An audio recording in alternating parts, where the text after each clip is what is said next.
പൗരന്മാർക്കായി അബുദാബിയിലെ Indian embassy അടിയന്തര ജാഗ്രതാ നിർദ്ദേശം പുറപ്പെടുവിച്ചിട്ടുണ്ട്. അനിഷ്ട സംഭവങ്ങൾ നടക്കുന്ന സ്ഥലങ്ങൾ ചിത്രീകരിക്കുന്നതിനും അവ സോഷ്യൽ മീഡിയയിൽ പങ്കുവെക്കുന്നതിനും കർശന വിലക്ക് ഏർപ്പെടുത്തിയിട്ടുണ്ട്. അനുമതിയില്ലാതെ നിയന്ത്രിത മേഖലകൾ, അപകട സ്ഥലങ്ങൾ, വിമാനത്താവള പരിസരങ്ങൾ എന്നിവ ചിത്രീകരിക്കുന്നവർക്കെതിരെ കർശനമായ നിയമ നടപടികൾ സ്വീകരിക്കുമെന്ന് UAE അധികൃതർ മുന്നറിയിപ്പ് നൽകിയതിനു പിന്നാലെയാണ് എംബസിയുടെ ഈ അറിയിപ്പ്. സുരക്ഷാ മുന്നറിയിപ്പുകൾ ലഭിച്ചാലുടൻ സുരക്ഷിതമായ ഇടങ്ങളിലേക്ക് മാറുകയും ഓൾ ക്ലിയർ സിഗ്നൽ ലഭിക്കുന്നതുവരെ അവിടെ തന്നെ തുടരുകയും വേണമെന്ന് അബുദാബിയിലെ ഇന്ത്യൻ എംബസി പുറത്തിറക്കിയ മുന്നറിയിപ്പിൽ പറയുന്നുണ്ട്. മുന്നറിയിപ്പ് സമയങ്ങളിൽ വീഡിയോ എടുക്കാനോ ഫോട്ടോ എടുക്കാനോ ആരും പുറത്തിറങ്ങരുത്. മിസൈൽ അവശിഷ്ടങ്ങൾ മൂലമോ മറ്റോ ഉണ്ടായ നാശനഷ്ടങ്ങളുടെ ചിത്രങ്ങൾ ഡിജിറ്റൽ പ്ലാറ്റ്ഫോമുകളിലോ സോഷ്യൽ മീഡിയയിലോ പങ്കുവെക്കാനും പാടില്ല. വിമാനത്താവളത്തിനുള്ളിൽ എത്തുമ്പോഴോ പുറപ്പെടുമ്പോഴോ യാതൊരു കാരണവശാലും ചിത്രീകരണം നടത്തരുത്. മിസൈൽ അവശിഷ്ടങ്ങളോ സംശയാസ്പദമായ വസ്തുക്കളോ ശ്രദ്ധയിൽപ്പെട്ടാൽ അവയിൽ തൊടാനോ അടുത്തേക്ക് പോകാനോ ശ്രമിക്കരുത്. അങ്ങനെ എന്തെങ്കിലും ശ്രദ്ധയിൽപ്പെട്ടാൽ ഉടൻ തന്നെ UAE അധികൃതരെ വിവരം അറിയിക്കുകയാണ് വേണ്ടത്.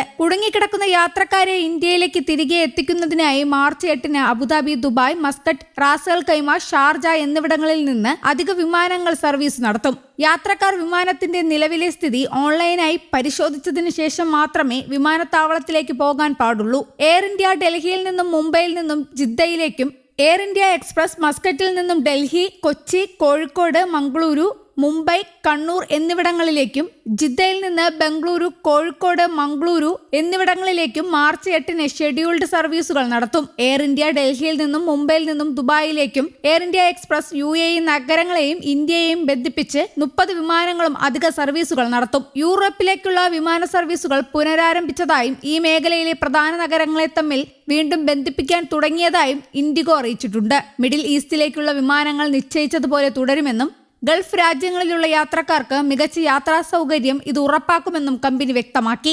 സാഹചര്യം നിരീക്ഷിക്കണമെന്നും ഔദ്യോഗിക ചാനലുകൾ വഴിയുള്ള അറിയിപ്പുകൾ ശ്രദ്ധിക്കണമെന്നും അധികൃതർ നിർദ്ദേശിക്കുന്നുണ്ട്. ഇറാനിൽ നിന്നുള്ള മിസൈൽ, ഡ്രോൺ ഭീഷണികളെ UAE വ്യോമ പ്രതിരോധ സംവിധാനം സജീവമായി നേരിടുന്നതായി പ്രതിരോധ മന്ത്രാലയം നേരത്തെ സ്ഥിരീകരിച്ചിരുന്നു. വിവിധയിടങ്ങളിൽ കേൾക്കുന്ന വലിയ ശബ്ദങ്ങൾ മിസൈലുകളെയും ഡ്രോണുകളെയും അന്തരീക്ഷത്തിൽ വെച്ച് തകർക്കുന്നത് മൂലം ഉണ്ടാകുന്നതാണ്.